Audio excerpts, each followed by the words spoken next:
Joana Chamusca Chagas, e eu gostaria, antes de chamá-la, de apresentar os nossos debatedores, para que eu possa deixar o currículo da nossa palestrante por último, para que todos tenham uma atenção especial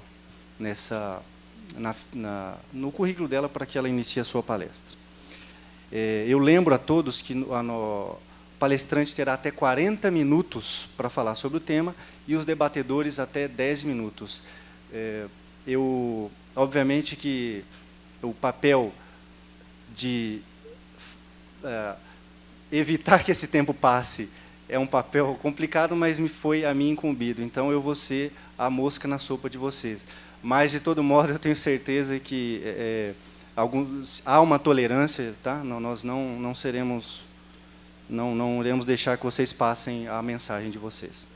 Eu, então, apresento a nossa primeira debatedora, Aparecida Gonçalves, presidente da Charaés Consultoria.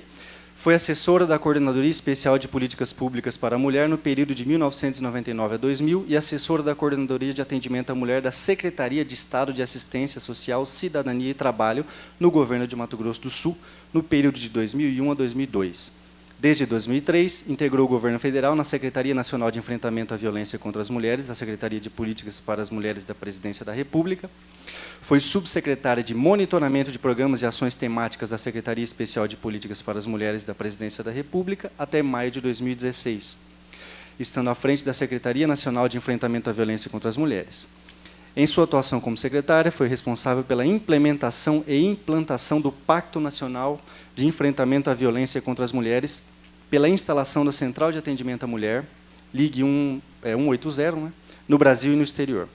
Uma das articuladoras da Lei Maria da Penha, ainda no governo Lula e no governo Dilma, responsável pela implementação e implantação do programa Mulher Viver Sem Violência e Casa da Mulher Brasileira. Foi a responsável pela classificação do Pacto Nacional pelo Enfrentamento à Violência contra as Mulheres no 14º concurso Inovação na Gestão Pública Federal, concedido pela Escola Nacional de Administração Pública, ENAP e Ministério do Planejamento. Aparecida Gonçalves.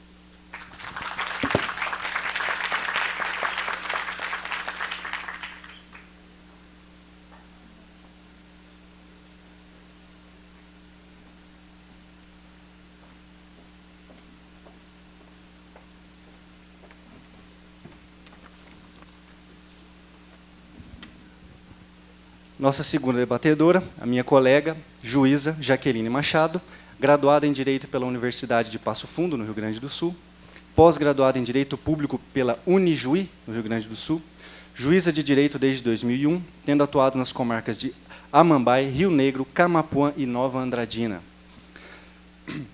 Durante 6 anos, judicou na vara especializada da Infância, Família, Violência Doméstica e Familiar contra a Mulher na comarca de Nova Andradina. Atualmente é juíza titular da 3ª Vara de Violência Doméstica e Familiar contra a Mulher da Casa da Mulher Brasileira em Campo Grande e coordenadora estadual da Mulher em Situação de Violência Doméstica e Familiar do Tribunal de Justiça de Mato Grosso do Sul. Jaqueline Machado.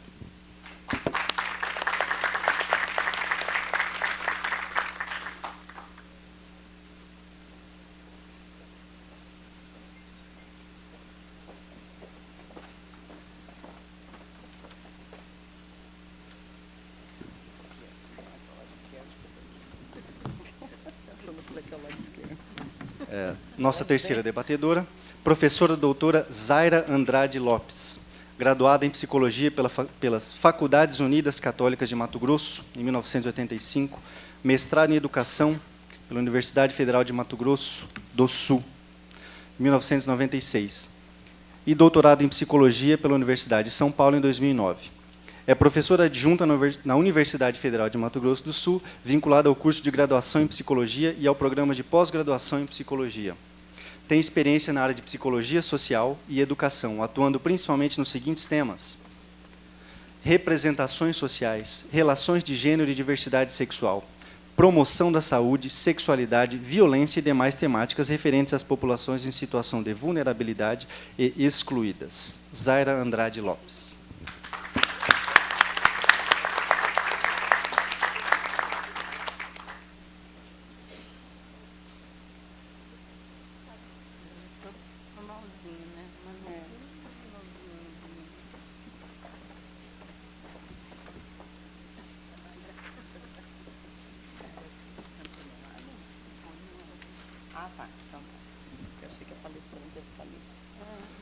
Apresento-lhes, então, a nossa palestrante, Joana Chamusca Chagas, graduada em Relações Internacionais pela Universidade de Brasília, em 2001.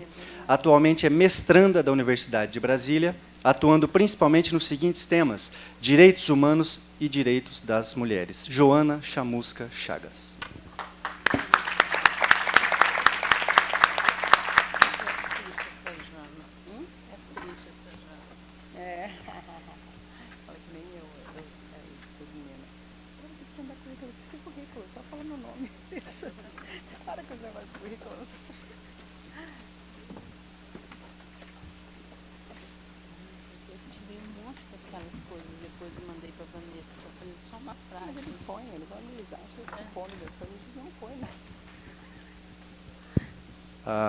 Eu passarei, então, a palavra à professora Joana para a sua palestra, lembrando que terá até 40 minutos para isso, pelas regras do nosso simpósio.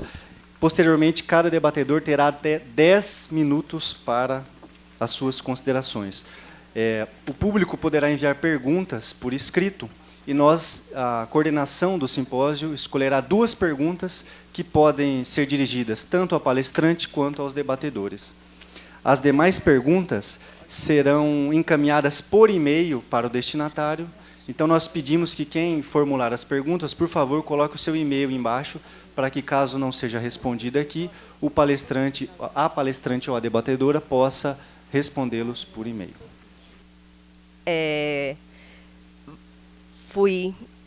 Nós fomos convidadas, eu como ONU Mulheres, para falar sobre violência doméstica enquanto fenômeno social. E vocês vão perceber que a apresentação ela vai ser bem específica do lugar que nós ocupamos e do nosso âmbito de atuação. Então, pode passar, por favor? A gente vai falar... Pode ir passando. Primeiro, eu vou apresentar uns dados internacionais e nacionais sobre violência contra as mulheres. Depois, eu vou falar um pouco sobre a evolução dos direitos das mulheres na ONU. E, então, falar sobre o conceito, a evolução do conceito, mais especificamente, de violência contra as mulheres na ONU. E depois eu vou deixar alguns pontos sobre o contexto atual, que eu espero que as minhas colegas de mesa, debatedoras, vão aí pegar o gancho para poder complementar esse ponto de vista que eu estarei apresentando. Então, primeiro, os dados internacionais e nacionais, a gente sabe que estimativas... Pode voltar aquele primeiro, na verdade. Que as estimativas globais da Organização Mundial de Saúde é que 1 em cada 3 mulheres já sofreu violência física ou sexual na sua vida, por parceiros íntimos ou não. E a gente sabe que também tem estudos nacionais que chegam a dobrar essas estatísticas, comprovadamente, que 70% das mulheres já sofreram esse tipo de violência. Pode passar, por favor. 43% das mulheres em 28 países europeus já sofreram algum tipo de violência psicológica na vida. Estima-se que metade das mulheres assassinadas no mundo tenham sido assassinadas por companheiros íntimos ou familiares, comparado com 6% dos homens. Quase 750 milhões de mulheres e meninas hoje se casaram antes dos 18 anos. No Brasil, são 3 milhões de mulheres hoje entre 18 e 24 anos, se eu não me engano, que se casaram antes dos 18. Em torno de 120 milhões de meninas em todo o mundo, mais de 1 em cada 10, tiveram relações sexuais forçadas na sua curta vida. Pelo menos 200 milhões de mulheres e meninas vivas hoje já sofreram mutilação genital em 30 países, e mulheres e meninas representam 71% das vítimas de tráfico identificadas globalmente.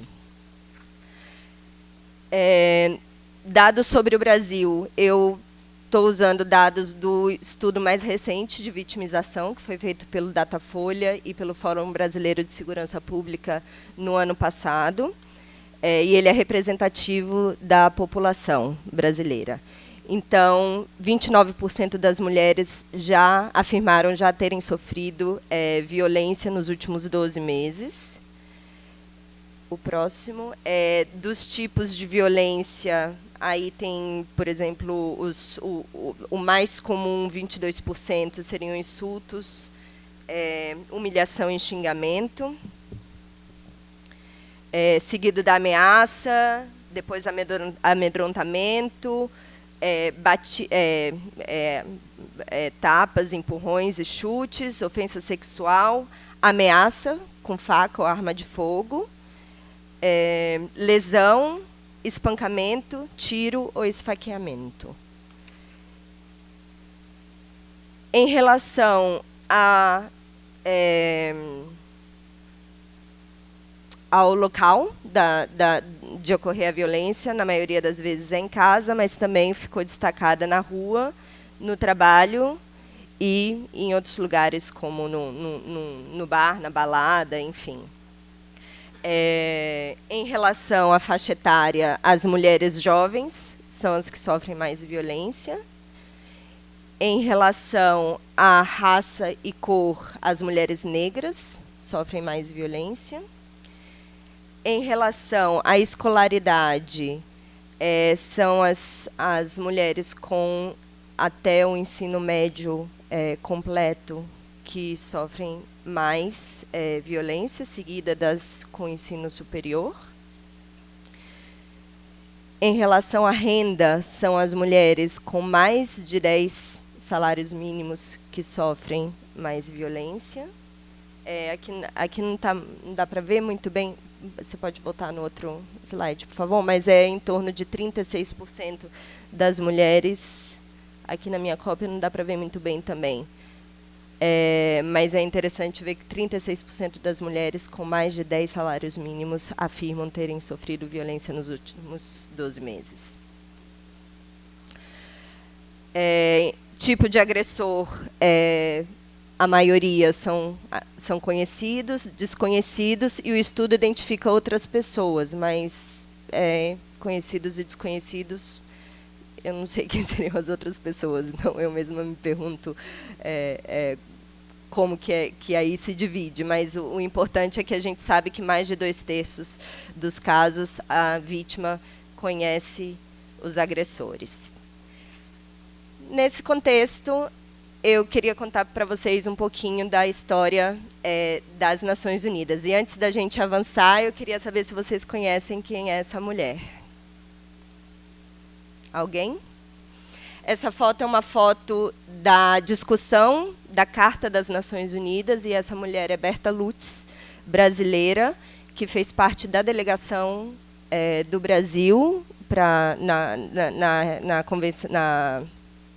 convenção, na reunião de São Francisco, que discutiu a Carta da ONU, e ela foi uma das responsáveis por garantir o princípio de igualdade entre homens e mulheres. Você pode avançar um pouquinho, por favor?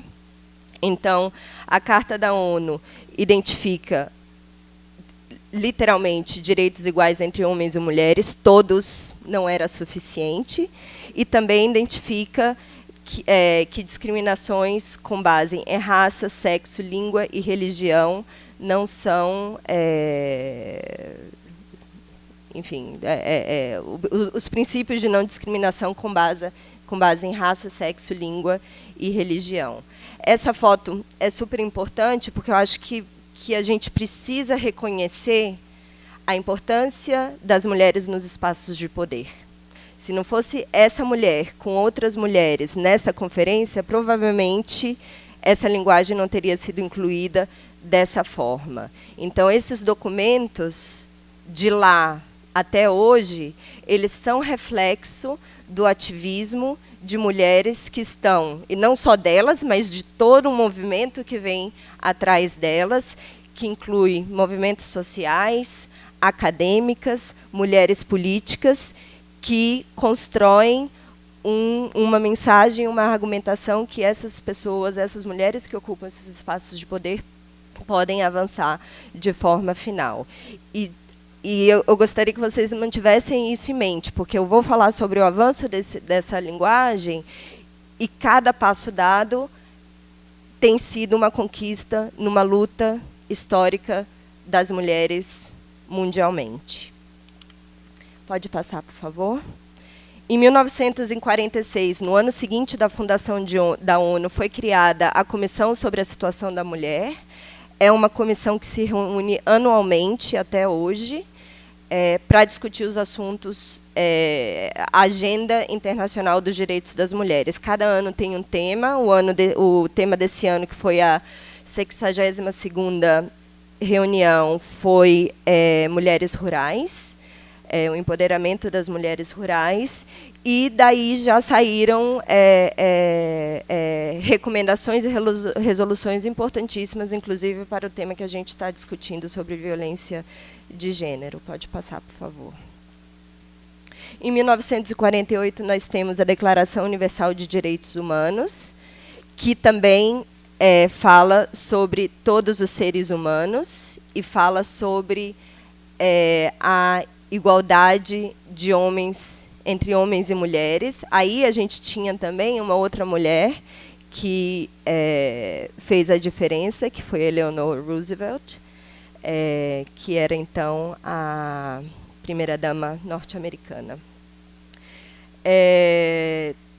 Junto com a Declaração Universal de Direitos Humanos, em 66, vieram o Pacto Internacional sobre os Direitos Civis e Políticos e o Pacto sobre Direitos Econômicos, Sociais e Culturais, que, junto com a Declaração de Direitos Humanos, formam a Lei Internacional dos Direitos Humanos. Então, enquanto uma declaração, eu não sei quão familiares vocês são com a terminologia da ONU, provavelmente não são, porque aí a gente entra no nosso próprio idioma, mas as declarações normalmente são documentos declaratórios que colocam interesses e compromissos também, mas os pactos e as convenções têm o valor de direito público internacional. Então, eles valem como lei, e quando seus países ratificam esses documentos, eles valem como lei em território nacional também, como é o caso do Brasil. Então, esses dois pactos são referência também para o nosso ordenamento jurídico brasileiro, e ele também reconhece o princípio de não discriminação com base em raça, sexo e aqueles outros todos. Por favor. A Comissão sobre a Situação das Mulheres adotou uma série de convenções durante os anos 50 e 60 relacionadas às mulheres. Então, a gente tem a Convenção dos Direitos Políticos das Mulheres, sobre nacionalidade, sobre casamento, e, finalmente, uma declaração sobre a eliminação de todas as formas de discriminação contra as mulheres. Foi somente em 67 que, pela primeira vez, se falou sobre discriminação. Teve um documento dedicado para falar sobre discriminação contra as mulheres, que era identificada como uma ofensa à dignidade humana. Pode passar, por favor. Em 75, foi declarado o Ano Internacional da Mulher, e foi realizada a primeira Conferência Mundial sobre as Mulheres na Cidade do México. Essa conferência foi super importante porque ela contou com a participação de 133 delegações de países. A gente estava aí ainda na década de 70, ainda existiam muitos países colonizados, então eu não sei exatamente quantos países membros da ONU, mas provavelmente esse número de 133 seria quase a totalidade dos países representados. E desses 113 foram lideradas pelas mulheres. O Fórum de Organizações Não Governamentais contou com a participação de 4.000 mulheres. Foi durante essa conferência também que se instituiu a década internacional sobre as mulheres, e quando a ONU decide instituir um ano internacional ou uma década internacional, porque identifica que existe uma questão que deve ser colocada como prioritária na agenda da comunidade internacional. Então, essa década foi uma década de muitos avanços, Inclusive, no ano seguinte, em 1976, que foi criado um fundo para financiar a década, que depois se transformou num fundo permanente e que hoje é a ONU Mulheres, a organização que eu estou aqui representando. Então, foi uma semente para uma institucionalidade. Então, quando a gente fala que é importante, nos diversos níveis de um país, a gente tem um mecanismo da mulher, né, uma Secretaria Nacional, Estadual, Municipal de Políticas para as Mulheres. Na ONU, esse foi o processo de construir uma agência para as mulheres, e ela começou aí em 1975. A partir dessa conferência também veio o indicativo para se trabalhar numa convenção sobre a eliminação de todas as formas de discriminação contra as mulheres, que é a CEDAW, que é a nossa Carta de Direitos das Mulheres. Essa convenção, como diz o nome, convenção, é direito internacional público, ela foi ratificada pelo governo brasileiro e ela está no nosso ordenamento jurídico também. Uma curiosidade, a CEDAW, o texto da CEDAW não fala sobre violência contra as mulheres ainda. Então, a gente está em 1979, na década internacional sobre as mulheres, mas violência contra as mulheres ainda não é nomeada. Então, vamos lá, avançando. Seguimos com as demais conferências mundiais sobre as mulheres daquela década. Em 1980 foi a segunda, que aconteceu em Copenhague, teve como tema Educação, Emprego e Saúde. Em 85 foi em Nairobi e teve como tema Perspectivas para as Mulheres no Desenvolvimento até o ano 2000. A gente estava aí encerrando a década, então era uma conferência que analisava esses 10 anos e propunha uma agenda temática para os próximos anos até 2000. Diminuição, não vou dizer diminuição, porque, na verdade, sempre foi um tema principal da segurança internacional, mas, pelo menos, deu espaço para que outros temas entrassem na agenda da ONU de forma mais presente. Então, em 92, a gente teve a segunda conferência da ONU para o Meio Ambiente e Desenvolvimento, que foi a Rio 92. As mulheres, o movimento de mulheres estava aí em peso e se falou e organizou espaços paralelos chamado Planeta Terra, onde fizeram intervenções que foram incluídas no documento final. Em 93, foi a segunda Conferência Mundial de Direitos Humanos, e lá estavam também as mulheres muito mais organizadas, com uma campanha que os direitos das mulheres são direitos humanos. Parece óbvio hoje, talvez, falar que direitos das mulheres são direitos humanos, mas a gente precisou, em algum momento, afirmar que as mulheres tinham que ser reconhecidas naqueles marcos internacionais de direitos humanos, e foi a partir daí também, que eu vou falar em seguida, que veio a primeira declaração sobre violência contra a mulher, pela eliminação da violência contra a mulher. Foi só nesse momento, em 93, entre 93 e 94, que a ONU, através dos seus documentos, nomeou a violência doméstica. E por que eu fico dizendo nomeou? É muito importante. Isso é muito importante. É muito importante a gente falar sobre violência doméstica. As palavras têm muito peso, e esses documentos levarem esses nomes têm muito peso. Eu acho que a gente pode falar mais sobre isso, e a Aline, que vai fazer a próxima palestra sobre feminicídio, provavelmente vai falar isso no contexto da aprovação da lei sobre feminicídio também. É muito importante a gente dar visibilidade a esse tema e nomear as leis, nomear os mecanismos em relação ao fenômeno, para realmente marcar sua visibilidade. Então, vamos lá. Em 94, a gente teve a terceira Conferência Internacional sobre População e Desenvolvimento, que foi uma conferência super importante para tratar dos direitos sexuais e reprodutivos das mulheres e questões de autonomia e integralidade de corpos das mulheres. Em 95 foi a 4ª Conferência Mundial sobre as Mulheres, que eu vou falar um pouquinho mais adiante. Em 96 foi sobre assentamentos e em 2001 foi sobre igualdade racial, combate ao racismo, intolerância e xenofobia. Podemos passar?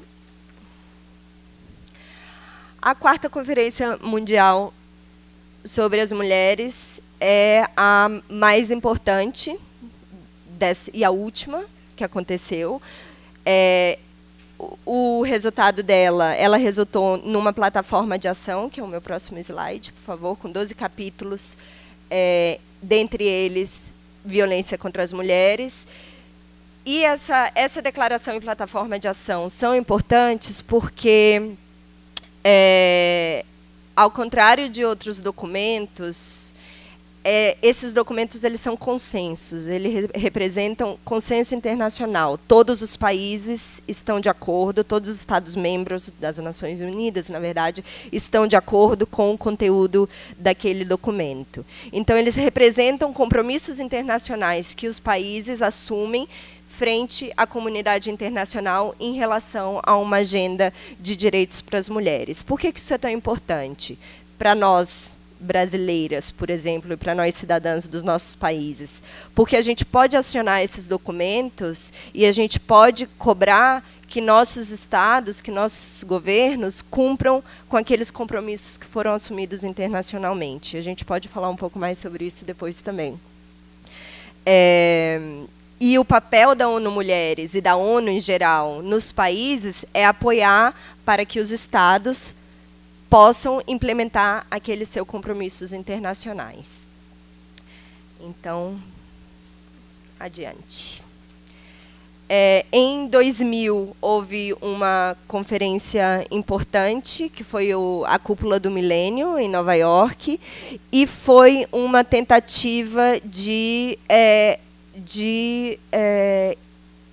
interligar aquelas agendas todas. Então, a gente viu ali na década de 90 que a gente falou sobre meio ambiente, sobre assentamentos, sobre população e desenvolvimento, sobre racismo, sobre mulheres e tantos outros temas. A Cúpula do Milênio vinha trazer esses 8 objetivos que já tinham, por sua definição, estarem interligados. Você não podia alcançar o fim da pobreza sem promover a igualdade de gênero ou sem reduzir a mortalidade materna, por exemplo. Então, para a agenda das mulheres, a gente tinha aí 2 objetivos, o 3 e o 5, que eram mais diretamente ligados aos direitos das mulheres, mas todos, educação, saúde, eliminação da pobreza, todos dizem respeito à agenda das mulheres. Todos os temas convocam as mulheres. Existia uma lacuna, eu acho que vale falar que esses objetivos, eles, na verdade, foram desenvolvidos por uma equipe de especialistas, eles não foram parte de um processo de negociação internacional entre os países. E, por exemplo, os indicadores que monitoravam a igualdade entre homens e mulheres estava limitada à questão de educação e de participação política. Violência também não foi parte dessa agenda dos ODS. Então, todo o movimento internacional nos 15 anos que se seguiram era que a violência contra as mulheres foi o indicador invisível, que não entrou, apesar da ONU já vir trabalhando por uma evolução na sua linguagem. Quando chegou ali, a gente teve um retrocesso. Como é que eu estou com o tempo? Por favor, tudo bem? Em 2000 também, a gente teve um movimento super importante, que foi, pela primeira vez, o Conselho de Segurança da ONU falou sobre temas de mulheres, paz e segurança, numa primeira resolução falando da importância das mulheres participarem dos processos de construção pós-construção da paz, de resolução de conflitos, e as resoluções que se seguiram em 2008, 2009, 2010, 13 e 15 reafirmavam esses princípios, mas também falavam da vulnerabilidade particular das mulheres em situação de conflito, da necessidade de protegê-las.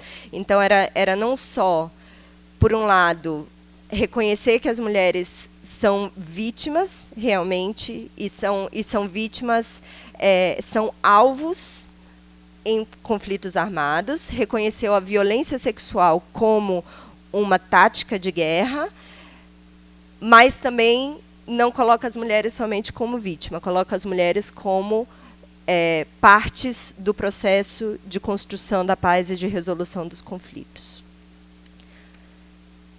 Avançamos. Em 2006, foi criado o Conselho de Direitos Humanos.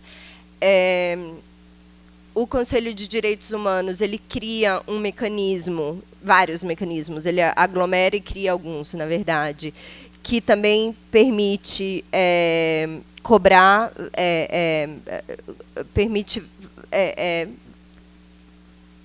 tem espaços políticos para cobrar os países também em relação ao cumprimento dos seus compromissos internacionais, principalmente relacionados aos direitos humanos formais. Então, ele é composto por 47 estados, ele emite resoluções, já houve algumas resoluções sobre violência contra as mulheres. Ele organiza todos os anos, pelo menos em uma sessão, ele se reúne 3 vezes ao ano em Genebra e organiza sempre painéis especiais sobre os direitos das mulheres, não desde o início, também foi uma conquista dos movimentos de mulheres organizados atuando nesses espaços. Obrigada.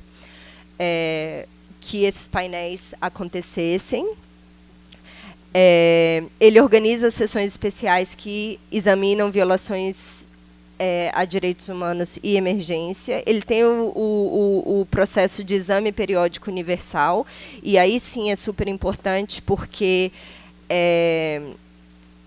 são os países de tempos em tempos, agora eu não lembro, de 4 em 4 anos ou de 5 em 5 anos, têm que apresentar seus relatórios de 4 em 4 também, né, como a CEDAW, para o Conselho, e esses relatórios são avaliados por outros Estados-membros. Então, no caso da CEDAW, que é a Carta de Direitos Humanos das Mulheres, e eu não falei lá atrás, a CEDAW tem um comitê que também recebe relatórios cada 4 anos, mas esse comitê é um comitê de especialistas internacionais, independentes. Então, são pessoas de fora do processo político, de fora do processo intergovernamental, como especialistas que fazem recomendações aos países. No caso do Conselho de Direitos Humanos, são os próprios países fazendo recomendações aos países. Então, tem uma força política maior. Enquanto uma tem uma força técnica, o outro tem uma força política.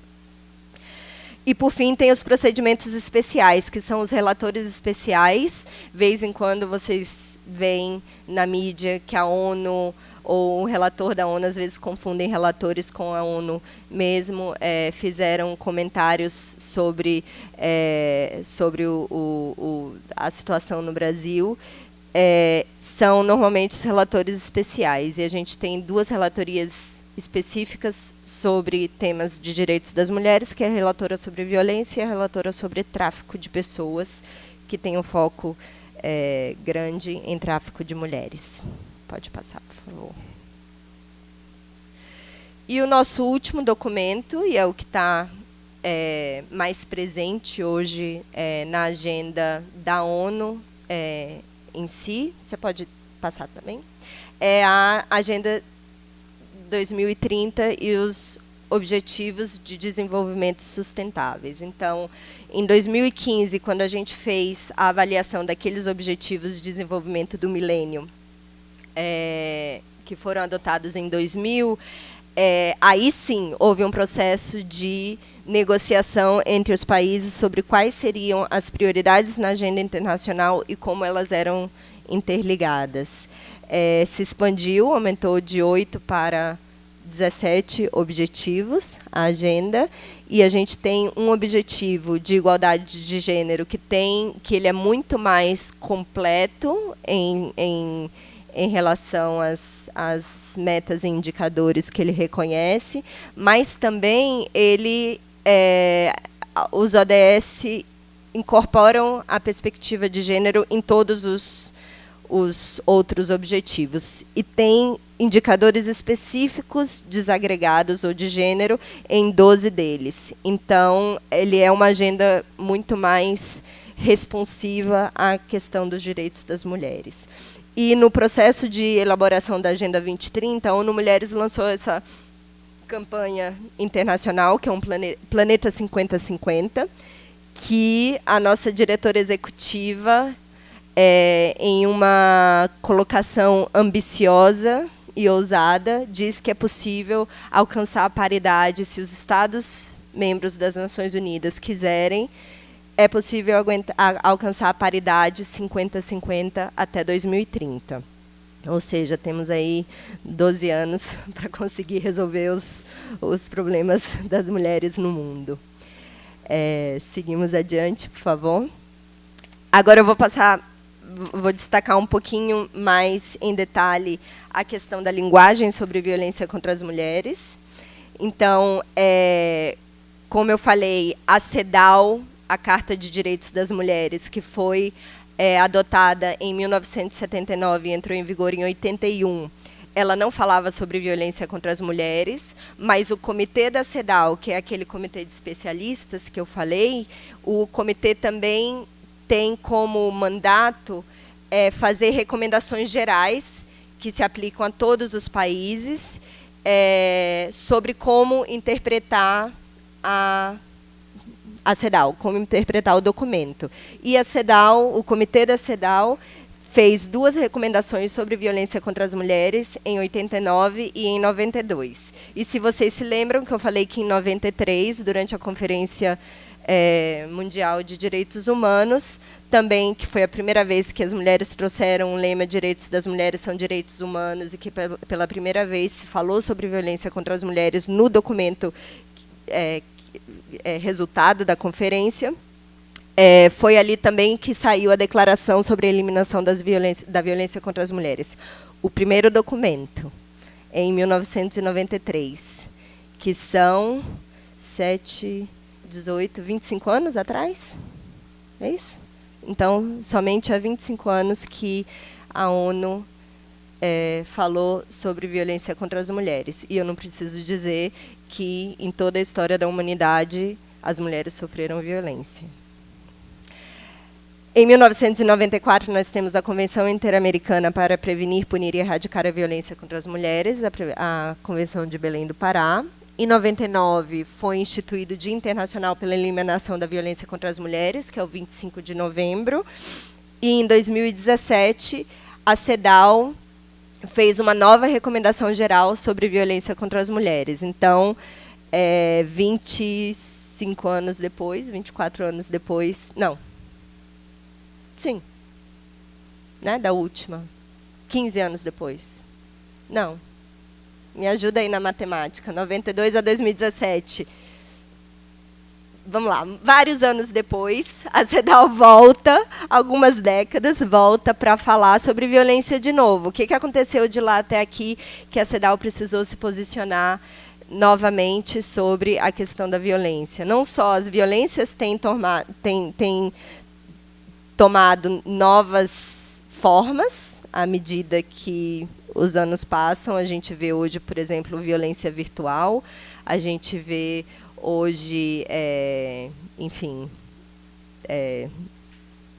reconhecimento também de novas formas de violência, como feminicídio, mas a gente vê hoje também um movimento retrógrado em relação aos direitos humanos em geral e aos direitos das mulheres especificamente, que fez com que a CEDAW viesse reafirmar alguns entendimentos sobre, principalmente, igualdade de gênero e a importância da igualdade de gênero para o enfrentamento à violência contra as mulheres. Adiante. Em 2006, o secretário-geral da ONU lançou uma campanha Una-se pelo fim da violência contra as mulheres. É a primeira vez que um secretário-geral das Nações Unidas lança uma campanha relacionada a um tema das mulheres, e é uma campanha Una-se, que vem de ONU, UN, United Nations, em inglês, porque convoca também que todas as organizações, todas as agências da ONU têm um mandato de enfrentar a violência contra as mulheres, porque como a violência contra as mulheres ela é estrutural, ela afeta a possibilidade das mulheres participarem em todas as esferas sociais, políticas, econômicas. Então, a violência contra as mulheres é responsabilidade de todas as agências do sistema. Fazendo uma analogia a um governo, seria dizer que todos os ministérios têm que trabalhar com a violência contra as mulheres. Aqui eu vou falar rapidinho, porque meu tempo já está acabando. Eu vou para a região agora, para a Organização dos Estados Americanos, que e aí eu vou pular para o que interessa, na verdade. A gente tem uma Corte Interamericana de Direitos Humanos, que é algo que não existe na ONU. A ONU não tem uma corte, tem essas comissões, mas a Corte Interamericana de Direitos Humanos recebe casos e julga casos de violações aos direitos humanos quando os processos... e aí, as juristas me ajudem, quando todas as instâncias nacionais tiverem sido já exauridas. O que é importante aqui, a Organização dos Estados Humanos tem a Convenção Interamericana para Prevenir, Punir e Erradicar a Violência contra as Mulheres, a Convenção de Belém do Pará, e tem uma corte. Isso reflete, e a gente pode passar o slide, por favor? Isso reflete na adoção e na... adiante, por favor. Num movimento, não só nos anos 90, como nos anos 2000, da adoção de leis, num primeiro momento, de primeira geração, que são leis que identificam a violência doméstica e intrafamiliar. No caso do Brasil, depois de uma condenação do Estado brasileiro na Corte de Direitos Humanos, no caso Maria da Penha, o governo brasileiro adotou a Lei Maria da Penha em 2006. Então, aqui é um exemplo muito claro do círculo do círculo de construção e garantia desses direitos. Então, a gente tem as mulheres organizadas que trabalham nos espaços internacionais para garantir os direitos, que são, então, aprovados através dos documentos, e depois essas mesmas mulheres acessam esses mecanismos para fazer cumprir seus direitos em território nacional. Então, é um ciclo que vai se autoalimentando do local para o global, de volta para o local. Nos anos 2000, a gente teve leis de segunda geração, que são as leis integrais de violência contra as mulheres. Então, ele não limita a violência contra as mulheres para o ambiente doméstico, que, em seu momento, foi muito importante, porque a gente queria trazer a responsabilidade do Estado para dentro de casa também. Mas, num segundo momento, a gente também quer dar visibilidade às outras formas de violência contra as mulheres, que não são somente aquelas que acontecem no âmbito doméstico e intrafamiliar. E, a partir de 2007, a tipificação de feminicídio, principalmente na América Latina, são hoje 16 países que contam com uma lei específica sobre feminicídio. E meus últimos 2 slides, e prestem atenção, mesa, porque aí é o gancho de vocês. A gente tem aqui os nossos marcos políticos nacionais, então, que tem aí também um reflexo, e, de novo, sempre pensando do local para o global, de volta para o local. Em 85, Conselho Nacional dos Direitos das Mulheres, 2003, a Secretaria Nacional de Políticas para as Mulheres, 2004, um Plano Nacional de Políticas para as Mulheres, que tinha um capítulo específico sobre violência contra as mulheres. Em 2007, o Pacto Nacional. Em 2013, o Programa Mulher Viver Sem Violência, que foi o maior investimento na história em políticas de enfrentamento à violência. A gente tem... meu próximo slide, por favor. A gente tem, hoje, um contexto global, como já foi mencionado, que tem concentrado poderes políticos, econômicos e financeiros. Não é o caso só do Brasil, mas é uma tendência global, que tem promovido políticas de austeridade e de autoridade, meu ato falho, e redução dos gastos públicos, que diminui espaços democráticos e de participação social e deteriora o Estado de Direito. A gente sabe que quando gastos são cortados, são os gastos sociais que são cortados, e a gente sabe que as pessoas mais impactadas são aquelas que têm mais vulnerabilidade social, em sua maioria mulheres negras e periféricas. Então, esse contexto global acaba por piorar as condições de populações mais vulneráveis e aumentar as desigualdades. E meu último slide é o reflexo disso no nosso contexto nacional. Aqui, e desculpa que os números se misturaram aí, eu não consegui muito bem separar eles, mas eu queria que vocês vissem as linhas, que de 2003 a 2016 a gente só tem uma ascensão em termos das instituições. Então, se a gente pensa ali que 2006 foi a aprovação da Lei Maria da Penha, e os mecanismos de enfrentamento à violência contra as mulheres só cresciam com uma política nacional e com um pacto nacional, e que de 2006, entre 2016 e 2017, esses serviços começaram a cair. Esses são dados da própria SPM.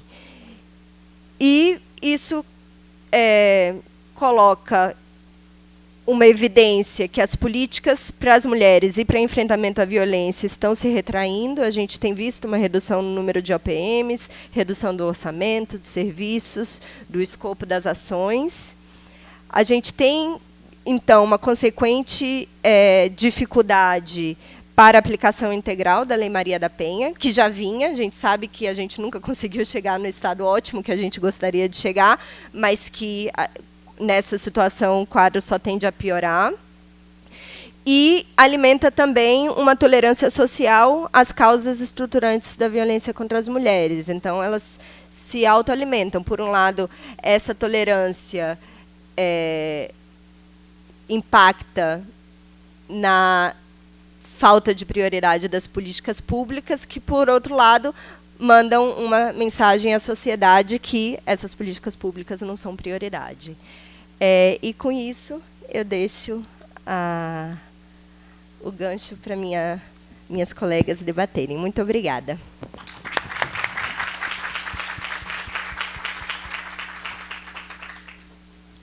Muito obrigado, Joana.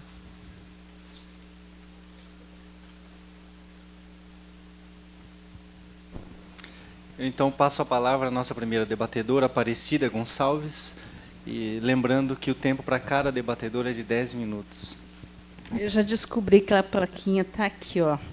Então, eu vou fazer o seguinte, eu dificilmente vou olhar para ela, então, Jaqueline, você me cutuca. Na verdade, assim, eu acho que parabenizar a Joana pela fala, pela intervenção maravilhosa. Quero agradecer à doutora Jaqueline e ao Tribunal de Justiça por convidar para compor essa mesa e realizar esse evento que minhas companheiras nacionais todas estão morrendo de inveja. Cida, pede para o pessoal do Tribunal de Justiça nos nossos estados fazerem também, né? Então, eu queria parabenizar, né, o evento, o debate, e não só o evento, mas o evento, a atitude do Tribunal de Justiça de assumir, né, de fato, a política de enfrentamento à violência contra as mulheres, que tem sido um desafio no nosso país. Então, meus primeiros minutos vai ser um pouco para dizer e para reforçar isso. Eu queria fazer um debate, eu não trouxe nada, mas queria trazer alguns elementos para discutir a questão como fenômeno social. Primeiro, os dados que a própria Joana traz, né? Que a cada 3 mulheres, uma já sofreu violência. Eu queria trazer os dados do IPEA, que trata, a partir da notificação compulsória, dos dados do DataSUS, ele faz uma previsão, né, de que, em 2016, nós tivemos 500 mil estupros no nosso país. Né? Então, acho que são dados que é estimativa, não é dados reais, mas são estimativas que, de fato, estão colocadas, porque, no Fórum de Segurança Pública, esses dados vão para 50 mil. Então, nós temos um fenômeno que está acontecendo e não está chegando no serviço público. Ele está desaparecendo.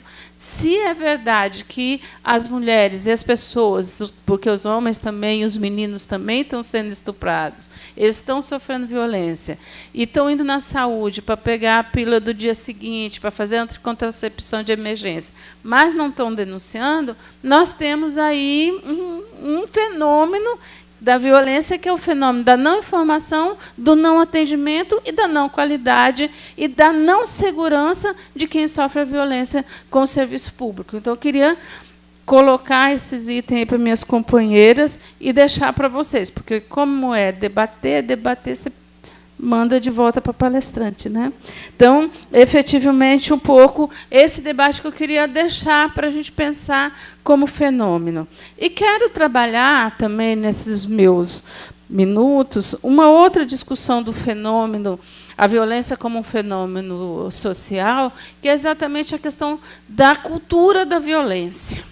Não dá para a gente discutir violência doméstica, violência contra as mulheres, sem você discutir de onde vem a cultura da violência e como é que ela justifica todas as outras violências, mas, prioritariamente, como é que ela justifica e como ela caminha dentro da questão da violência contra as mulheres. Né? Então, você tem uma humanidade que aí a própria Joana apresentou nos tratados e convenções internacionais, uma humanidade acostumada com a questão das guerras, né? Os países, as lutas, né? Todos os processos, você tem um processo histórico construído a partir de guerras, a partir de violência. E você vai construir, vai permanecer nessa cultura da violência. Você vai ver os filmes, as novelas, você vai ver as músicas, você continua dentro de uma perspectiva da cultura da violência. E você continua trabalhando isso como um método. E para você submeter o outro, seja um país, seja uma raça, ou seja uma mulher, é só com a violência. Nenhum outro ser humano é submetido se não for na base da violência. Portanto, a violência contra as mulheres ela advém da cultura da submissão, de submeter uma cultura a outra cultura, a uma estratégia econômica àquela estratégia econômica, e a das mulheres, que é exatamente a questão que eu queria dizer, que são as relações de poder. Não dá para você não discutir se você não discutir as relações de poder. E você só tem poder se o outro se submete. Porque, senão, o poder seria coletivo, ele não seria, né, hierárquico, como ele está colocado hoje. Então, esse fenômeno eu queria trazer porque eu quero discutir os fenômenos como estão acontecendo.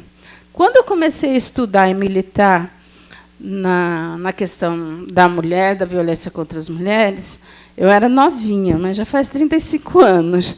A gente tinha um estudo e algumas questões que eram as formas com que as violências aconteciam. Né? Então, você pega a violência sexual, a gente, até 10 anos atrás, quando eu assumi a Secretaria de Enfrentamento à Violência, né, a Aline, que era minha adjunta, o que a gente tinha? A gente trabalhava a questão da violência sexual. Uma das políticas públicas que a gente, primeiro no movimento, reivindicava, e depois no pacto a gente incluiu, era a questão de que é preciso que a cidade seja pensada para as mulheres. Vocês lembram desse debate? Precisa ter iluminação pública, terreno baldio, não pode ter mato. Né? A gente fez uma pauta sobre a questão da cidade e a violência sexual, porque era ali o local da violência sexual. Hoje é ali também, mas hoje é no transporte coletivo. Hoje ele não é mais escondido, ele é também a violência sexual coletiva, né? São vários homens estuprando várias mulheres, são várias pessoas. Então, você vai ter uma mudança de comportamento também com relação à violência, que nós vamos ter que pensar, estudar, que, para mim, é um fenômeno social da cultura da banalização da violência contra a mulher, que perpassa, na minha avaliação, eu e a Jaqueline estávamos aqui conversando, que se a gente for pegar o histórico da ONU, a ONU não foge a nenhuma instituição brasileira, nenhuma instituição, porque a violência contra as mulheres ela nunca é vista, ela é nunca enxergada. Ela parte da discussão, e aí eu vou puxar, Zaira, para o nosso feminismo histórico, do público e do privado, e nós continuamos trabalhando a violência contra as mulheres como um problema privado, e não como um problema público. E esse, para mim, é um dos desafios que nós temos que enfrentar. É privado, quando a gente não oferece os dados às instituições.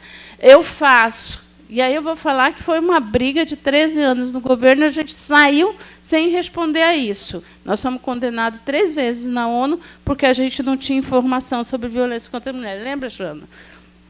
A gente se lascava nessas convenções, essas cortes. Quando você é governo, não é fácil, não. Porque a gente pede para os estados a informação não vem. O Estado ou o Tribunal de Justiça, o CNJ, não vão sentar lá no banco dos réus. Quem vai é o governo executivo. E você não tem como justificar. Por quê? Porque o que acontece? Nós não temos um sistema de informação que dê conta de tudo, e nem pode dar, porque o Poder Judiciário é uma coisa, o Ministério Público é outra, a Defensoria é outra, né, a Segurança Pública é outra, o atendimento social é outra. Então, são questões e sistemas diferentes. Mas você não tem informação. Geralmente, não sei se mudou agora, mas, na minha época, as coordenadorias do Tribunal de Justiça pediam os dados para os juízes, mas não chegavam os dados. Aí a gente pedia, e a gente falava, ó, nós estamos há 15 dias de ir para a ONU, vamos ter que responder. Mas não tem dado, Cida, não tem dado. Tanto que, quando a Carmen Lúcia entrou, ela entrou um pouco nessa linha, porque a gente pegava no pé. A mesma coisa a segurança pública. A gente ia perguntar para a segurança pública, também não tem informação. Então, fica lá na DEAN, não tem o sistema, né, porque não se investe. Não é culpa dos profissionais, não tem investimento para ter um sistema que corresponda, que fale imediatamente, mas, efetivamente, o que é que nós temos? Nós temos um fenômeno social acontecendo e que nós trabalhamos com pesquisa, não com informações oficiais.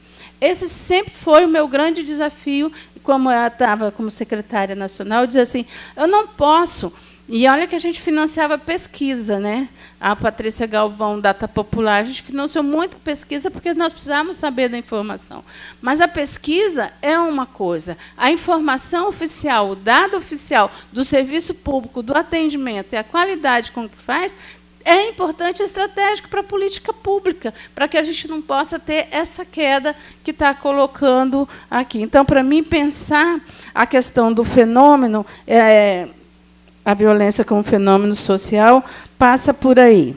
E, para encerrar, eu queria dizer que, de fato, o que acontece? Nós estamos vivendo hoje uma conjuntura muito complicada, que é a conjuntura do ódio. Você não tem mais negociação, você não tem o fenômeno do diálogo. Nós precisamos recuperar diálogo, nós precisamos recuperar perspectiva, nós precisamos recuperar, efetivamente, a condição de ser humano e de pessoa humana, na verdade. Por quê? Porque a condição do ódio, ela traz elementos que são a questão, porque a gente não fala, mas a misoginia, a discriminação, que é a discriminação racial, o racismo, que é a discriminação homoafetiva, que está matando os gays, que está matando as lésbicas nas ruas, é o mesmo ódio que está matando, nós vamos ter a próxima mesa de feminicídio, que estão matando as mulheres com 50 facadas, né? Que estão matando as mulheres não apenas por matarem, mas estão matando a identidade de gênero das mulheres. Então, acho que essa é uma questão que a gente vai ter que pensar efetivamente. Então, pensar um investimento e repensar uma cultura de comportamentos e valores que repense o público e o privado e que coloque a questão da violência contra as mulheres no público e não no privado, em qualquer lugar e de qualquer forma. E eu não estou falando só da casa,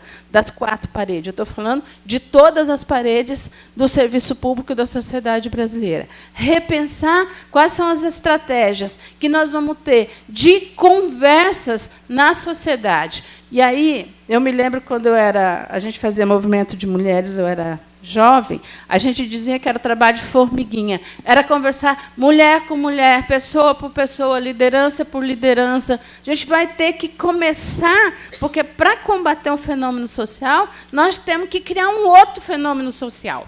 Essa é a grande verdade.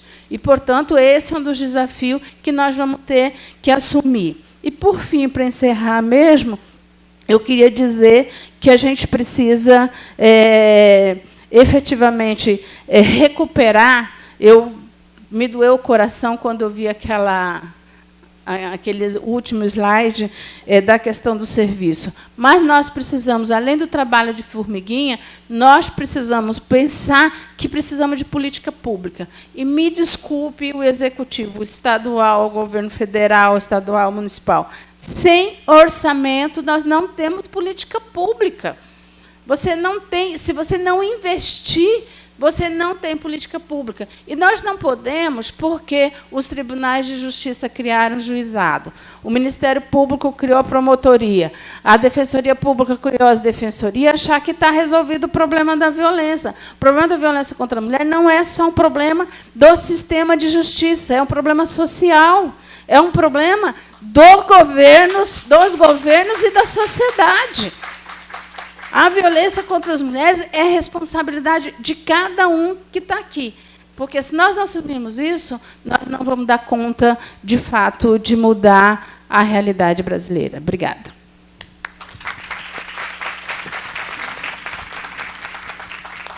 Muito obrigado, Aparecida Gonçalves.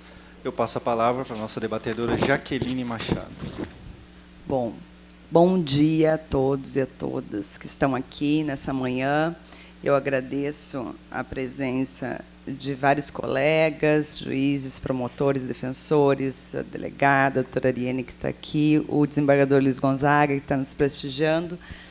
E é muito importante mesmo a gente debater e falar dessa questão, e por isso que a coordenadoria assumiu esse compromisso de debater, falar em violência contra a mulher, falar em violência de gênero, falar em gênero, porque nós precisamos, foi o que a Cida falou aqui, para a gente combater um fenômeno social, que é a violência contra a mulher, a gente tem que criar outro fenômeno. E a gente precisa debater isso, principalmente dentro do judiciário, dentro da academia também, mas dentro do judiciário, né? Que é uma coisa que a gente não pode ficar só no processo penal, só no combate da violência através da ação penal. Nós precisamos de uma política de enfrentamento. Temos agora, com a portaria número 15 do CNJ, com a ministra Carmen Lúcia, essa política de enfrentamento à violência de gênero. Isso é um compromisso que o judiciário tem, que assumiu, e que nós, aqui no Estado do Mato Grosso do Sul,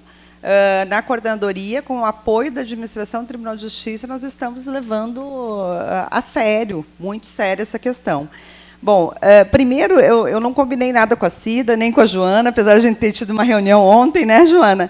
Mas eu pontuei algumas coisas aqui, ontem ainda, que me fazem pensar. Eu sempre falo, brincando, porque eu ouvi essa frase em algum lugar, que desde que disseram que a Eva mordeu a maçã, nossos dentes doem até hoje, porque nós continuamos sendo culpabilizadas por todo tipo de violência que nós sofremos diariamente. Então, e nós não conseguimos reverter os quadros por causa dessa naturalização. Essa violência contra a mulher, ela precisa sair, principalmente a questão da violência doméstica, que é com que eu trabalho muito, desse espaço privado. Essa situação é uma situação pública, é uma situação da sociedade. O custo dessa violência para a saúde pública é altíssimo. Né?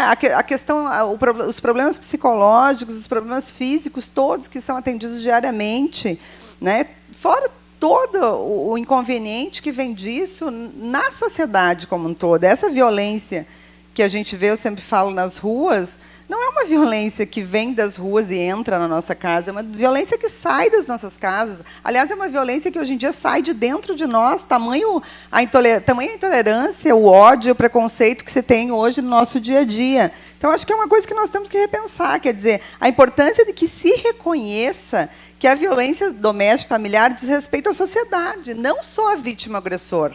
Não dá mais para usar aquele velho ditado em briga de marido e mulher, ninguém mete a colher. Nós somos uma sociedade que precisa conviver da melhor forma possível, de forma pacífica, com respeito às diferenças biológicas do sexo, mas reconhecendo a igualdade de direitos, sim, de fato, porque a lei precisa sair do papel, gente. As mulheres hoje, vocês sabem, nós sabemos que somos mulheres que diariamente a gente sofre violações nos nossos direitos, seja dentro de casa, seja nas instituições. E nós temos que repensar isso e não naturalizar isso. E isso é um outro fato. Na verdade, nós naturalizamos a violência contra a mulher. Nós naturalizamos a sobrecarga de trabalho que uma mulher tem dentro de casa, porque achamos que é da natureza da mulher o cuidado. Nos disseram um dia que nós éramos obrigados a cuidar de todos, e nós levamos a sério isso. E, hoje em dia, nós somos os únicos responsáveis pela casa, pelos filhos, pelos idosos da família, e não pode ser assim, porque nós estamos no mercado de trabalho também. Isso gera uma sobrecarga, gera doenças, e isso é naturalizado. Porque, é mãe, né? A criança quer a mãe. É a mãe que tem... É tudo a mãe. Não é tudo a mãe, isso é um mito que criaram, né? E que nos colocaram nessa situação, e nós acreditamos e estamos levando a sério até hoje. Estamos fazendo esse papel e estamos nos sobrecarregando, estamos adoecendo, e, além de tudo, em razão dessa sobrecarga, né? E desse fato de estar no mercado de trabalho também, estamos sofrendo violência dentro das nossas casas. Então, eu acho assim, está na hora de também acabar com essa naturalização, entender como natural que o homem, que a masculinidade seja sinônimo de dominação, de agressividade, e a feminilidade, ao contrário, seja um fenômeno de submissão, né, passividade, porque não pode mais ser assim. Nós precisamos desconstruir esses padrões de gênero. Né?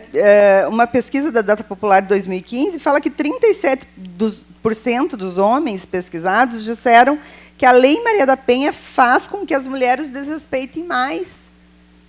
Que sociedade que nós estamos, que nós construímos, né, para chegar aqui, e os homens acharem que nós temos o dever de respeito, quer dizer, isso... né, a gente podia pensar nisso lá na era de Sócrates, né, e aí vai, Atena, mas nós não somos mais aquelas mulheres de Atenas, né, que o Chico Buarque fala na música, e nós não podemos ser mais esse tipo de mulher, não é mais possível se aceitar e se naturalizar, e entender ainda que mulheres achem que isso é natural e que esse é o nosso papel, porque esse não é o nosso papel. O nosso papel é de ser humano, nós temos direitos fundamentais, nós temos direitos iguais, nós temos direito de ter oportunidades iguais, e é isso que a gente não consegue. Mesmo dentro de um órgão público, nós somos discriminadas em razão do gênero, em razão do sexo. E não é possível, porque muitas vezes nós não somos escolhidas para algum cargo, né, que teria, ou para um cargo auxiliar, ou para um cargo de maior visibilidade. Por quê? Porque nós... não, é mulher. O problema é que é mulher porque tem filho. Depois eu tenho que... Os homens não têm filho? Esses homens não têm filho? Esses homens não têm que sair para ir buscar filho na escola? Esses homens não têm que ir na reunião da escola? Esses homens não têm que ir lá no hospital cuidar seu pai e sua mãe que estão doentes? São só as mulheres que precisam fazer isso, e, portanto, elas são desprezadas, sua capacidade, sua competência nos locais de poder e de decisão, justamente por isso. Então, essa questão, a questão também da invisibilidade de outras formas de violência, quer dizer, ainda se a mulher tem que chegar nos locais de atendimento sangrando para achar que ela sofreu uma violência. É inadmissível isso. A gente precisa dar voz a essas mulheres e entender que uma ameaça, que um insulto, que um xingamento é algo muito sério, muito grave. Não é possível uma mulher passar 30 anos da sua vida ouvindo que ela não presta para nada, que ela não serve, que ela é uma porcaria, e ouvindo esses insultos e a gente achar que isso não é violência, porque isso é naturalizado.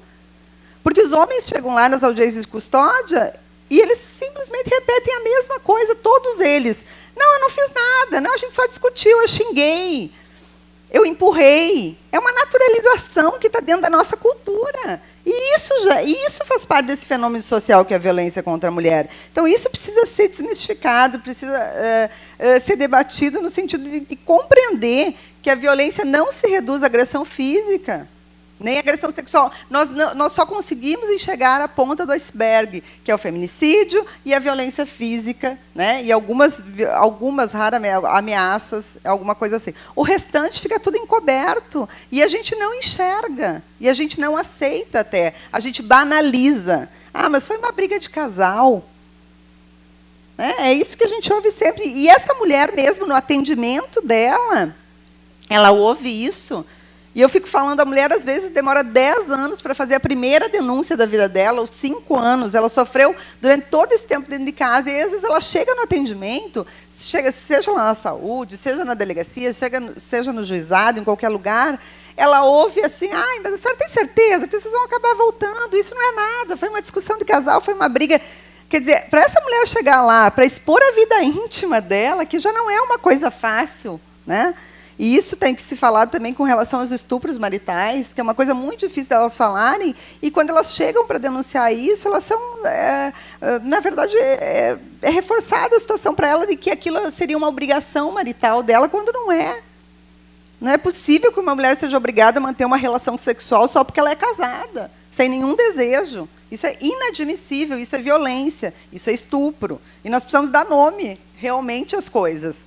Né? Nós precisamos dizer, ó, isso é estupro marital, isso é violência obstétrica, porque se a gente não der nome, isso não vai ter visibilidade nunca. Quantos anos demorou para se falar em violência doméstica? Vocês viram aqui na fala da Joana. Então, eu acho muito importante isso. Acho importante também abordar a questão de gênero nas escolas, parar com esse tabu de achar que discutir gênero é querer transformar, fazer todo mundo mudar de gênero, não tem nada a ver com isso. Discutir gênero é desconstruir padrões, né, culturais que nos foram impostos, dar consciência de direitos para as pessoas, fazer as pessoas entenderem a respeito da tolerância, do respeito, trazer informação para as pessoas. Então, nós temos que parar de aceitar essas ideias que vêm e que não sei de onde saem, ou até sei, mas é melhor não falar, de que existe uma ideologia que todo mundo está tentando fazer, todo mundo mudar de gênero, porque isso é uma bobagem.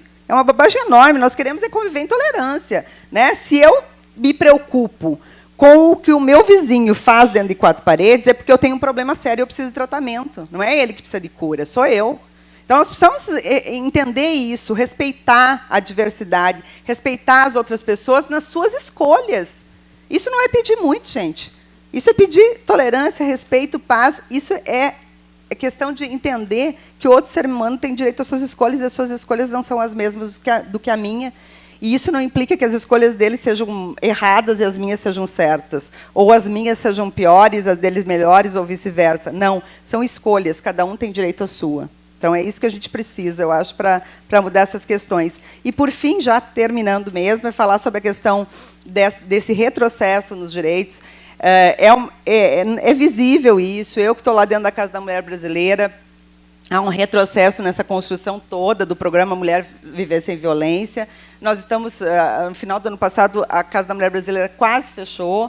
Nós passamos por dificuldades enormes, porque, realmente, cada vez que existe uma crise, né, os primeiros direitos a serem cortados e a serem reduzidos são os nossos, de mulheres, e Simone de Beauvoir já dizia isso, e a gente precisa estar atenta a isso e estar lutando sempre. Isso é uma constante. Eu falo que, se a gente dormir no ponto, se a gente fechar os olhos, a gente vai acordar como escrava principal da Casa Grande. Nós vamos voltar à época, porque a mulher nada mais era, há tempos atrás, do que uma escrava, dentro de casa. E, em determinadas situações, isso não mudou muito. Mas eu acho que a gente já evoluiu bastante. Mas a gente não pode simplesmente achar que a gente conquistou muito.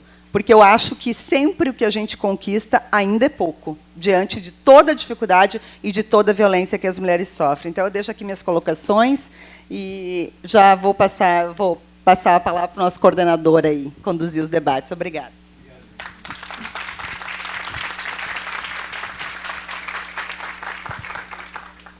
Nesse momento, eu passo a palavra à professora doutora Zaira Andrade Lopes para as suas considerações. Obrigada pelo convite. Eu acho assim, falar por último nos coloca numa situação de privilégio. Eu poderia simplesmente falar, minhas colegas, Joana, a Jaqueline e a Aparecida falaram já, acho que bastante, né? Então eu referendo o que elas falam, né? Quero agradecer ao Tribunal de Justiça, que promoveu esse belíssimo encontro, esse simpósio. Eu acho que é fundamental. Eu acho que isso representa um avanço no que a gente vem discutindo, né? Parabenizar a Joana pelo panorama que ela nos fez dessa construção histórica do movimento de mulheres, para que a gente tenha visibilidade da luta, da questão da mulher se tornar visível na sociedade e a violência que essa mulher sofre, né? Tem várias das coisas que eu ia apontar para o nosso debate, a Aparecida, a Jaqueline já pontuou.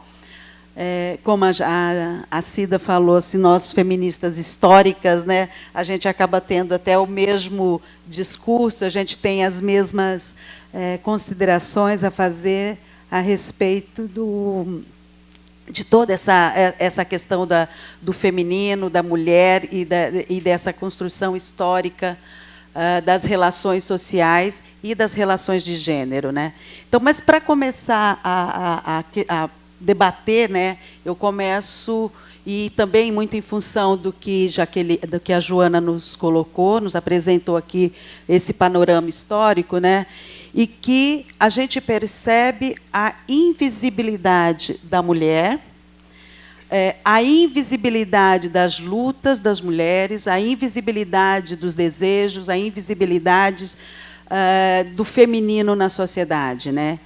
E aí, pensando o tema, né, dessa discussão, desse simpósio, que é a violência doméstica enquanto fenômeno social, eu trago as duas perguntas, eu acho que é fundamental. Por que esta invisibilidade? Por que a invisibilidade da mulher? Por que a invisibilidade da violência contra a mulher? Eu acho que é um ponto para a gente discutir. Jaqueline e Cida colocaram algumas questões, e eu vou partir do que elas colocaram, tentar apontar esse questionamento, né, para a gente debater, mas também trazer algumas considerações do lugar da psicologia, né? Então, quando a gente fala da questão cultural, da questão dessa construção dessa consciência, desse processo identitário de homens e mulheres, que se inicia lá quando a gente, aliás, antes da gente nascer, quando um bebê está sendo gerado, uma criança está sendo gerada, a primeira coisa que a gente pergunta, o que vai ser, menina ou menino, né? Então, eu estou assim, meia emocionada hoje, porque ontem nasceram os meus primeiros sobrinhos netos, né? Uma menina e um menino, e a Yara e o Vinícius. Então, vocês falam em crianças, eu já me reporto a isso, né? Então, eu estou assim, meia emotiva hoje com a questão dessa construção de identidade. E a gente pensa, então, eu lembro quando a minha sobrinha, a gravidez começou e tudo, e quando vai ser um menino e uma menina, ai, que ótimo, né? Como se já vem os dois, né? Como se a gente já definisse ali o seu processo identitário, quando ela vai ter que passar ainda, essas crianças, por todo um processo de construção de como elas vão querer ser, como é que elas vão querer se apresentar para a sociedade, né? Mas a gente já determina o lugar de cada uma delas na sociedade. E este lugar o feminino muitas vezes passa pela invisibilidade, né? Então, entender a violência doméstica enquanto um processo ou um fenômeno social nos coloca para pensar essa relação. Olha, a violência doméstica ela acontece quando a gente fala, reportando ao tema da nossa discussão, violência doméstica. O que é o doméstico? Ela é do privado, mas ao mesmo tempo, ao tempo que ela é no espaço privado, e agora não é mais, porque agora já são nos ônibus coletivos, já saiu desse privado, mas ainda continua sendo uma violência tratada como uma violência doméstica, né? Ao mesmo tempo que ela é constituída a partir do social, a partir do coletivo, a partir do externo, mas ela está voltada para o privado. Então, Eliette Saffioti fazia, uma grande pesquisadora, que a gente teve o privilégio, né, de conhecer, ela já apontava que a violência doméstica ela é muitas vezes confundida com a violência intrafamiliar, com a violência familiar, elas são tidas como sinônimos, mas quando, na realidade, a gente precisa tratá-la como uma violência de gênero. Acho que amanhã, não sei se é hoje ou amanhã, já se vai falar sobre a questão de gênero, mas eu vou falar um pouquinho. Mas acho que a violência, entender a violência de gênero, o que é a violência de gênero, ela nos permite entender por que é um processo social, por que é que ela se invisibiliza, né? Eliette falava assim, a violência efetivamente contra a mulher não envolve apenas aquela cujos perpetradores são parentes ou conhecidos, vivendo ou conhecidos, vivendo sem nenhuma relação estabelecida com a vítima. Ela nos apontava que a expressão violência doméstica costuma ser empregada como sinônimo de violência familiar e, não raramente, como violência de gênero. Então, para a gente entender o que é a violência de gênero, nós também precisamos entender o que é a violência. E a violência também é um fenômeno social, articulado com o gênero, que também é um fenômeno social. Então, a violência ela não é biológica, ela não é. Nós não podemos naturalizar a violência. Esta é uma questão importante, né? E que ela é construída historicamente, construída pela própria sociedade, né? E tanto como a Cida, como a Jaqueline falou, essa violência ela vai se transformando, ela vai se constituindo de diferentes formas, com diferentes características, a partir do contexto social. Hoje a gente discute a violência midiática, a violência na internet, então outros tipos de violência que vão sendo construídas. Ou seja, não é um fenômeno biológico, não é um fenômeno natural. E nós acabamos naturalizando.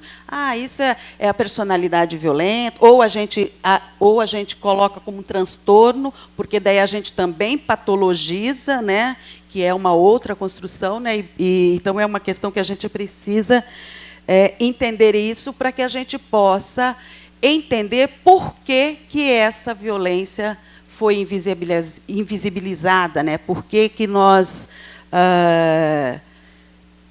estamos discutindo em colocar em documentos que existe uma violência, que existe uma pessoa, e esta pessoa tem uma identidade de gênero que está sofrendo violência e ela não é vista, né? Então, são questões que nós precisamos pensar. Então, gênero é um termo, é uma noção, uma concepção, uma categoria de análise histórica, como nos diz Scott, que nos dá esse ponto para a gente discutir enquanto fenômeno social. Então, não é a violência entre o companheiro e a companheira, entre o namorado e a namorada, mas é uma violência que se instituiu na sociedade historicamente, né? Eliette Saffioti fazia uma discussão que nós tivemos momentos em que a violência não acontecia. A partir do momento que ela foi se estabelecendo, nós fomos naturalizando essa violência. Então, essa é uma questão que a gente precisa pensar. quando a gente vê esse panorama que é apresentado das estatísticas, a gente se assusta, a gente fala assim, meu Deus, a gente já discutiu tanto, 25 anos, se é 25, se é 30, se é 40 anos, e, de repente, a gente vê esse retrocesso que nós estamos vivendo, né, como a Joana nos mostrou, das instituições. Ao mesmo tempo, a gente vai criando instrumentos, mas vem um contraponto, desqualificando esses instrumentos jurídicos, essas medidas. Então, onde é que está isso? O que é que está acontecendo entre essa relação? Então, aí a gente percebe o quanto essa construção histórica das relações sociais precisam ser pensadas. Quanto, se a gente começar a compreender gênero enquanto uma dimensão ampla no plano das relações, e que, enquanto construção, identifica tanto o caráter cultural, social e histórico desse conceito, nós vamos poder entender que como que cada ser humano vai se constituindo a partir dessa violência, né? Então, nosso tempo aqui já está bem apertado, né? Não vou fazer algumas discussões, mas eu vou trazer um outro conceito, né? Gênero enquanto construto social, coloca em relevo a perspectiva da desnaturalização dos atributos conferidos às diferenças sexuais e revela a autonomia da cultura frente aos impositivos biológicos. Então, nega-se o determinismo natural utilizado para justificar as diferenças entre os sexos.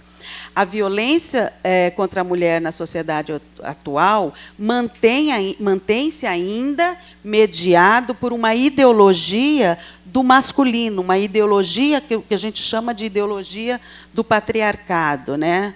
Uma ideologia patriarcal. Todavia, configura-se em relações sociais de gêneros, as quais envolvem esses construtos históricos e social. No patriarcado, você tem uma imposição de medo, e aí já inicia uma primeira marca dessa violência. Então, você tem uma dominação, as relações de poder, né, que inicia o processo de violência, e aí já uma imposição de medo. E esse, na maioria das vezes, ocorre de modo velado e subliminar, de forma que o oprimido nem consegue perceber a sua situação de submissão. Esta situação permite o controle e a posse do dominado.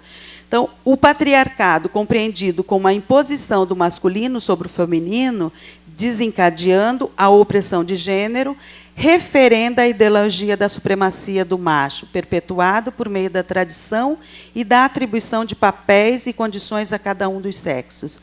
Assim, a violência desferida contra a mulher no âmbito do privado traz as marcas da cultura e do social. Ela é resultante de normas sociais, culturais, sentidos elaborados pelos indivíduos que vão constituir as nossas subjetividades. E, para concluir, é importante que a gente pense, como disse a Cida, vamos criar um fenômeno social para combater esse fenômeno social. Desse modo, eu penso que este evento aqui, ele caracteriza que a gente tem estudantes de psicologia, estudantes de direito, temos profissionais atuando nessas áreas, cada vez mais criar-se espaços de discussões para que a gente possa ir transformando essas subjetividades e criando, né, vamos falar aí das ondas dos femininos, né, esses movimentos que vão e que voltam, e a gente percebe isso quando a Joana nos coloca, essa questão dos instrumentos jurídicos, que são conquistas, mas, ao mesmo tempo, elas não são efetivamente utilizadas para que essas mulheres consigam alcançar os seus direitos e para que elas tenham visibilidade, né? Então, eu penso o seguinte, que estes eventos, cada vez mais se manifestando, acontecendo, feito ondas na sociedade, né? E que vá criando esse fenômeno e que a gente possa, então, mudar essa naturalização e fazer um processo de desconstrução desses aportes ideológicos e todos que vão formatando a cabecinha de cada criança que nasce nesse mundo, né? E que a gente possa, então, construir novas ideologias, novas subjetividades, novas tomadas de consciências, e que a invisibilidade feminina não seja ainda a causa da opressão e da violência contra a mulher. Acho que é isso. Obrigada.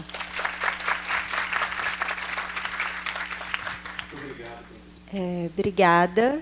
É um privilégio ter as considerações finais depois de um debate como esse. Eu ontem falava com a Cida que ela devia estar palestrando, não eu. Eu acho que nós quatro falamos sobre a questão da invisibilidade dos nossos lugares de atuação. Eu falei nos documentos, Jaqueline falou nos casos que são levados e que os tipos de violência ainda não são reconhecidos. Cida falou da questão dos dados nas políticas públicas e para a sociedade em geral. Zaira falou do ponto de vista mais teórico de por que a violência de gênero é invisibilizada. E eu deixo aí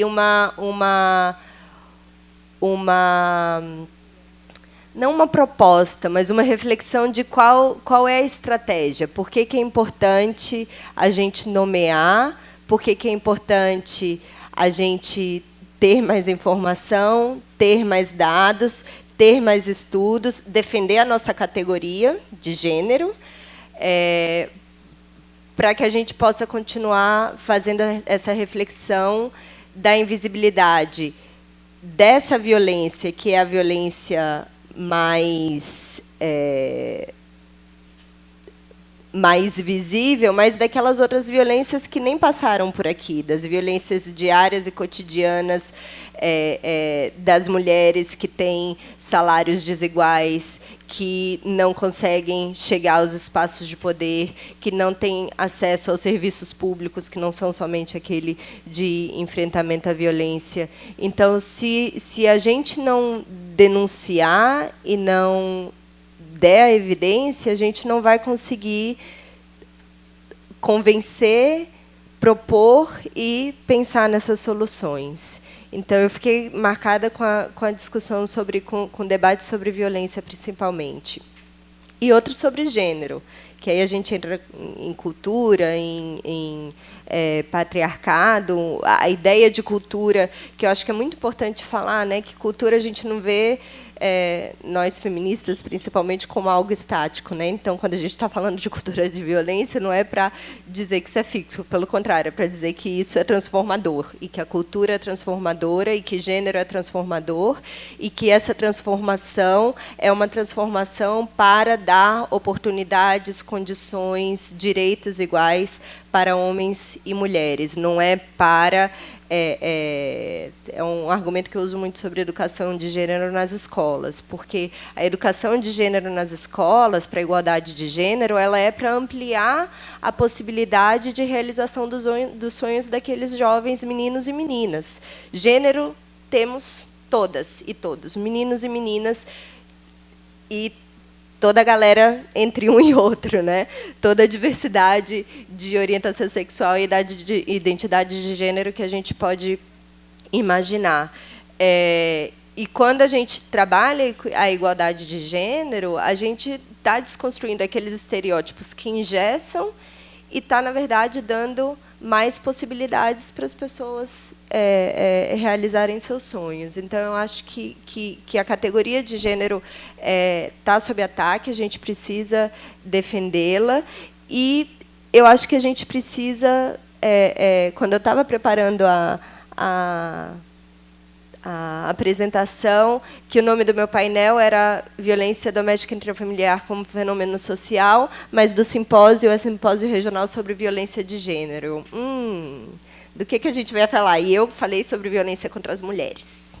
na sua maioria. Então, a gente tem essas 3 categorias que, se a gente for abrir aqui a discussão, a gente não sai daqui hoje, mas eu acho que de novo, é a questão de nomear. Por que a gente fala... Por que é importante falar sobre violência doméstica intrafamiliar, trazer o privado para o público? Por que é importante falar sobre violência contra as mulheres? Porque a gente sabe que são elas que são as que sofrem a violência. E por que a gente fala de violência de gênero? Porque a gente sabe que a violência é contra a identidade de gênero feminina que é desvalorizada. Não importa o corpo que leve aquela identidade ou aquela expressão. Então, o momento e como que a gente usa essas categorias, elas não são... A gente não pode trocá-las assim, não pode substituir uma pela outra. Cada uma significa uma coisa e tem uma razão de ser. E eu acho que todas nós trouxemos um pouco disso também na nossa fala. E é isso, muito obrigada. Eu acabo de me dar conta também que eu esqueci de agradecer pelo convite, pela iniciativa, parabenizar mais uma vez. Super obrigada por estar aqui, por ter convidado. É um privilégio dar essa primeira palestra e uma honra ter vocês como debatedoras. Obrigada.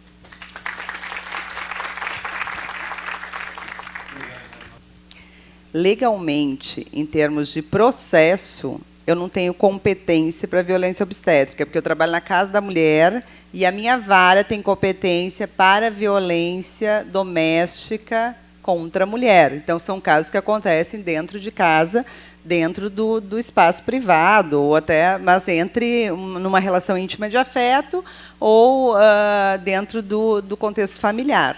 Né? Então, a violência obstétrica ela é tratada em outro patamar.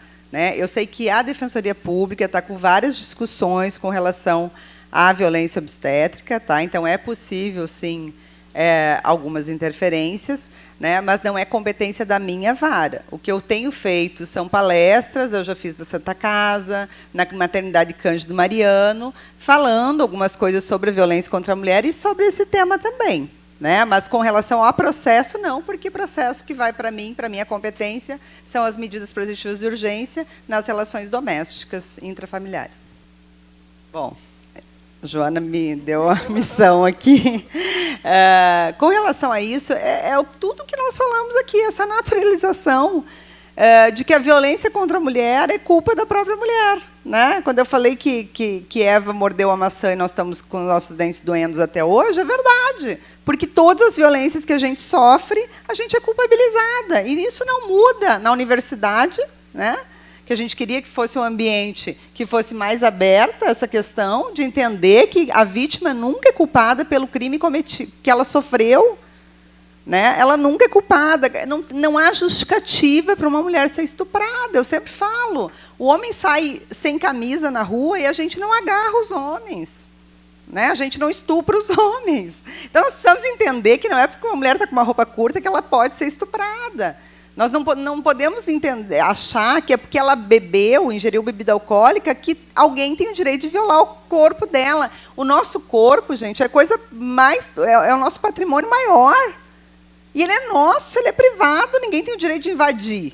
Ninguém tem o direito de passar a mão porque eu estou bêbada. Então, é um absurdo, ainda hoje, em pleno século XXI, a gente ouvir esse tipo de comentário, né, de que a estudante é culpada pelo estupro sofrido porque ela bebeu.